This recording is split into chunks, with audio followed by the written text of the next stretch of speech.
Nice balloon. Anyway, so YouTube's decided to start recommending me a bunch of videos, maybe because I've been looking into like photography and like a little bit of more photography info and techniques, but you know, stuff comes up that's like marketing, make your funnel, get clients.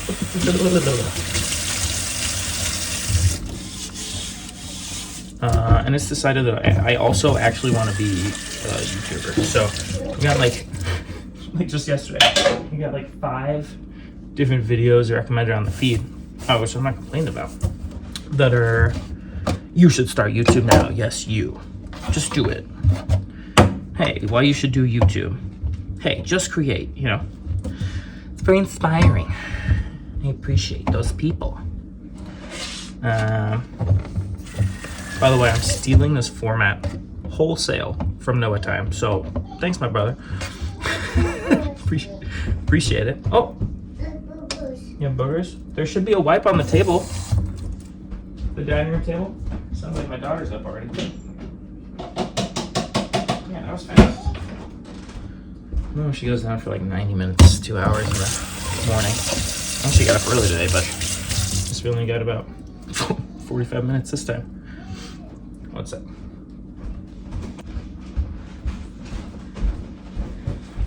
Say hi, Amy. Hi, hi, hi, hi, hi, hi, hi, hi, hi. She's like, she knows. She's just waiting me to put her into the harness. I gotta get a new one. This one's not doing so well. Anyway, so it started recommending me all these videos. Man, I'm really rambling on.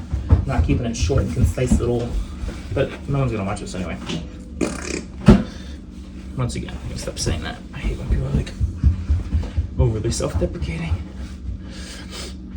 The point is, I'm doing it for me and to get used to being recorded, just being a little more sociable.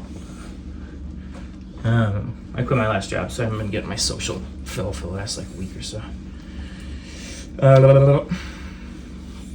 Yeah, so it's just decided that I need to be a YouTuber, and you know, I'm here for that. I'm ready. It's inspiring. So. Also, with YouTube, I'm always constantly amazed. I'm like, there's videos that they're basically just people driving around Matchbox cars. Sometimes they're like stop motion sort of vibes, but like rudimentary stop motion. I don't mean like really, really nice 24 frames, like Matchbox cars, or they're just racetracks. What's that? I'm always amazed by these kids' YouTube videos, just like little Matchbox stop motion. Or people who've built really cool tracks, and they like, you know, just actually race them. I'm always like, how does this have like 5 million views? I don't understand. Anyway, and I don't know if they're actually advertising because I have YouTube Premium because I'm a bougie bitch, and I hate ads. It's still warm? Yeah. Nice. Good. Tell me when we need more hot water. I'm almost done with the dishes. So I just wanted to talk about something that I do a lot, which I sort of did before starting this, which is I guess here's the thesis, right? Understanding something before you get started is not important at all. If you want to do something, the easiest way to learn about it is to do it, right? I think everyone knows that instinctually, but we get lost in the weeds.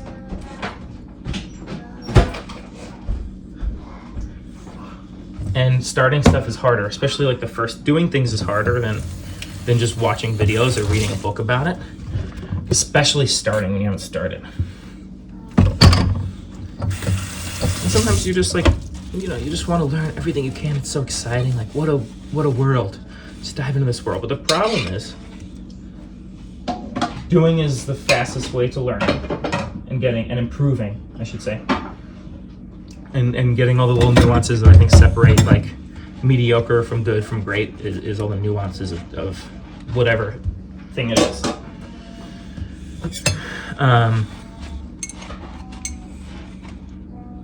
Shit, I'm so bad at this. No surprise there. See, first time, like I can't keep my train of thought. I've rambled all over the place. But we're doing it, and that's the important part. So, blah, blah, blah. Oh, the problem is you don't have true understanding. You are just adopting other people's understanding, some of which may just be parroting someone else's understanding too. Now I understand, like, don't get me wrong, everybody steals knowledge, right? Things don't just come out of the air. Everyone's building on the ones who've come before. But our differing human experiences add nice little shades and nuances, and then combined with our delivery and our personality, I think makes, that's how we get different ways of communicating information that works better for different people, yada yada. And there's a lot of value in all the information that's out there you can glean from YouTube. I mean, it's crazy. I remember when sometimes I'd look for a YouTube video on a certain subject and there wouldn't be one. It wouldn't even be something that niche. I don't have a good example, but it's like, how do I do this thing with the camera? Don't want to turn on noise canceling. There we go. There just wouldn't be one. Nowadays, there's like 10 of any subject, like really specific stuff. Crazy. I do have an example. I remember looking up an old Game Boy Color game like 10 years ago to find information on it. But I don't think it wasn't a big game. It's kind of niche JRPG, and I loved it as a kid. I didn't know anything about video games there. I don't know if kids look up a bunch of stuff about video games these days, but this was when I used to just go to Best Buy with my dad. I think it was Best Buy, Micro Center. He'd get movies, or maybe he needed something for his computer, and I just look at the boxes. I'm like, this game looks cool. Literally the box art, and the bottom it's experience all new battle system, dynamic, blah, blah, blah, blah, whatever they say, and you just pick it up and be like, that's cool. Or there's a movie or a TV show thing, and sometimes they would rock, sometimes they would suck, usually somewhere in between, but you didn't even know because you're a kid and it was new, so you played it anyway. Unless you got stuck like I did on it was actually, I learned later, it was a remake of a classic game. I think it's called Super Ghouls and Goblins. Super Ghouls and Goblins. It's so fucking hard. I sucked. I was 7 years old, getting so frustrated with that goddamn game. But it was new, so it was still also fun. Why am I talking about this? Shit. You would just start doing it. But that's how I understood it anyway. I think it's good to understand the reasons why and everything. But they're not when you're just listening to other people's opinions and not doing it, even if you maybe have, that doesn't sound so good, maybe I agree with this guy over there, and you sort of synthesize something that's maybe your own deal. Why is my dishwasher not working properly? It's very annoying.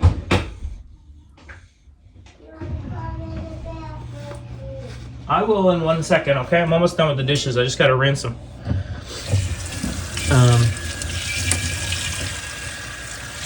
They're not your ideas. You haven't contributed anything. And you haven't actually understood anything. It's like Good Will Hunting. Everyone knows the famous park bench scene, and if you don't know it, go watch the movie. Or at least the bench scene with Robin Williams.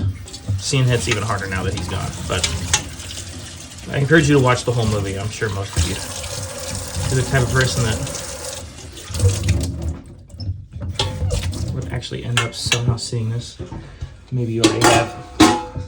But basically, I'm not going to go over the plot, but super smart kid, but he's got social issues, and he doesn't want to do any real work. He has no meaning. He has no meaning in his life besides hanging out with his buds, who are not super geniuses like him. He doesn't want to imply himself, right? He has a lot of potential, but a lot that you can relate to that. I certainly can. And he's very good at analyzing and breaking down things information-wise. He's like an encyclopedia. So Robin Williams is a therapist, whatever. I don't know if you explain the whole fucking part thing. Robin Williams is his therapist. He offends him by tearing into a painting that he did, that his wife did, who's dead now anyway. He gets super mad. He almost gets him to gets physical with him. Anyway, they meet at this park bench.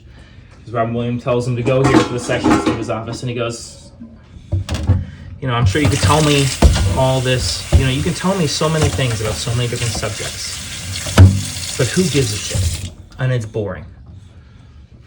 Because the line is, I can't learn anything from you that I can't read in a fucking book. Which sums it up perfectly. It's like, and then he says, you know, if you want to talk about you, the real you, what makes you tick, then I'm interested, I'm all in. Right? It's a perfect example that sort of sums it up. It's like, read, gather information. I think we all know, maybe we don't know. I've certainly encountered someone who has lots of opinions about something that maybe someone who's like this happened at the bar, right? Someone who's like someone who's like an enthusiast, you know, a rich guy, super into whiskey, you know, the whiskey hype train, cocktails, all this stuff. They have lots of opinions. Yeah, maybe they make some stuff every now and again, but mostly they just read things and collect things, and then they parrot back whatever popular trendy talking point, and you know, they're into whatever the trendy whiskey thing is, and it's clear that they don't actually, they have no innate understanding. They have no first-hand true knowledge of what they're talking about. As someone who does have the knowledge in that area, it's immediately clear. I'm not hating on them or anything. In fact, those guys always spend great money, right? They buy the expensive stuff half the time. And many of them are interested in what you have to say. You know, most of them are douches. So if you're somewhat likable at all, it's just key to being behind a bar anyway, or in a restaurant, honestly, in the front of house. I'm not talking about back of house there. Whew. Just kidding, love you, back of house. Nah. I started in the back of house, so I'm just messing. You know, they'll come along with the ride. They'll let you suggest things. They're game to try. Maybe their opinion is different. That's great, because now it's their opinion. It's not what they read about the whiskey, it's not what they heard about the cocktail. It's not about, you know, what their friends said about it. It's their own personal experience. In addition, like the understanding, the search to understand and find all the information for me leads me to something darker. The rumination, like the thinking. They're basically thinking, and I don't mean thinking like planning. Like, there's a difference between thinking and planning. So what I'm going to say is, action is always better than thinking. Doing is better than thinking about doing. Thinking about doing is not planning. Thinking about doing, to me, is I will just think about things, but it's kind of nebulous, and think about something over here, this point. It's kind of all over the place, distracted, start this, kid, it needs my attention, yada, yada. It's not sitting down. I'm not planning. Like, planning is like I sit down, I have a notebook, you know, I have a pad of paper, I have the notes app on my phone, and I'm going, okay, step 1, I do this. Step 2, I do this. Step 3, I do this, you know. Pros, cons, plan, all this, that's not thinking. That's planning. That's an action, right? That's actionable. That's great.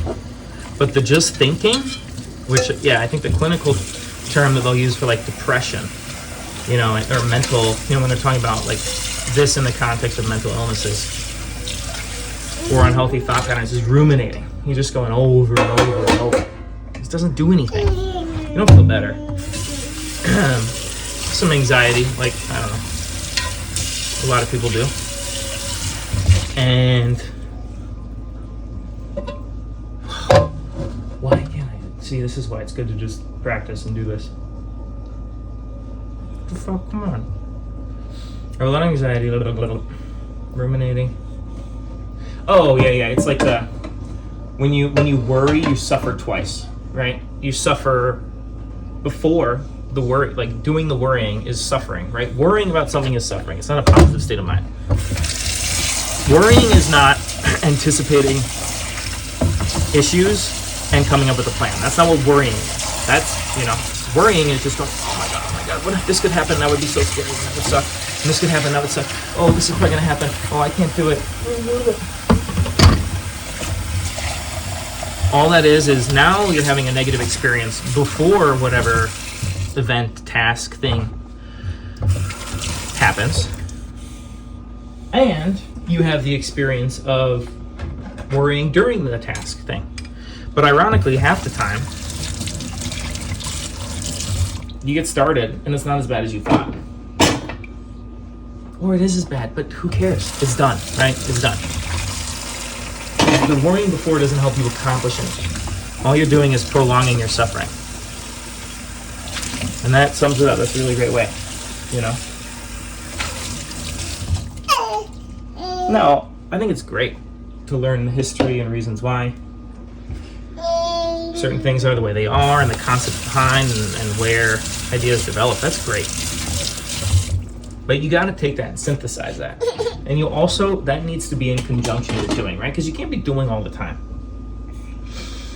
For like just mentally and just functionally. Like you can't do photo shoots all fucking day. Sometimes you need to charge your battery. Sometimes you need to, you know, email clients back. Sometimes you need to do this. Working restaurants, like I didn't just make up cocktail recipes all day. Sometimes I had to do orders. I had to cost things out. Got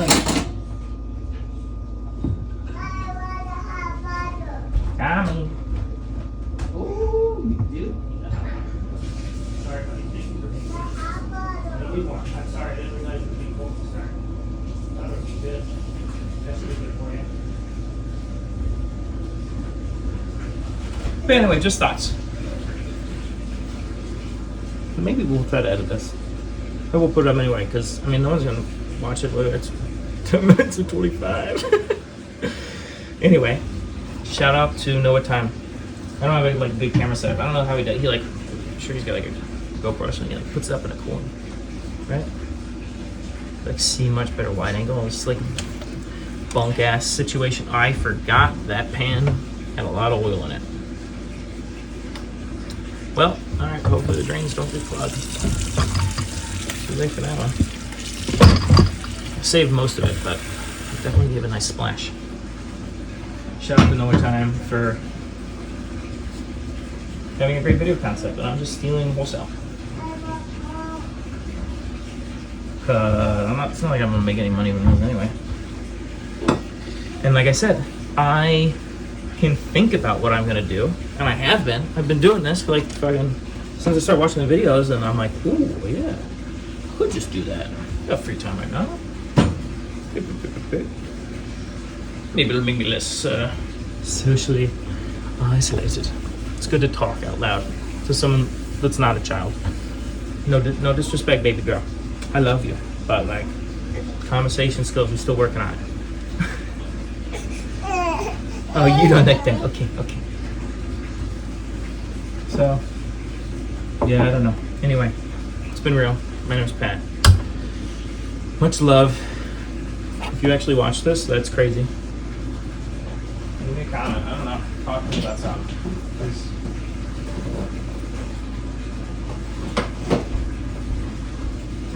Because why not? What else are we gonna do in this crazy life? Alright. I'll see you later.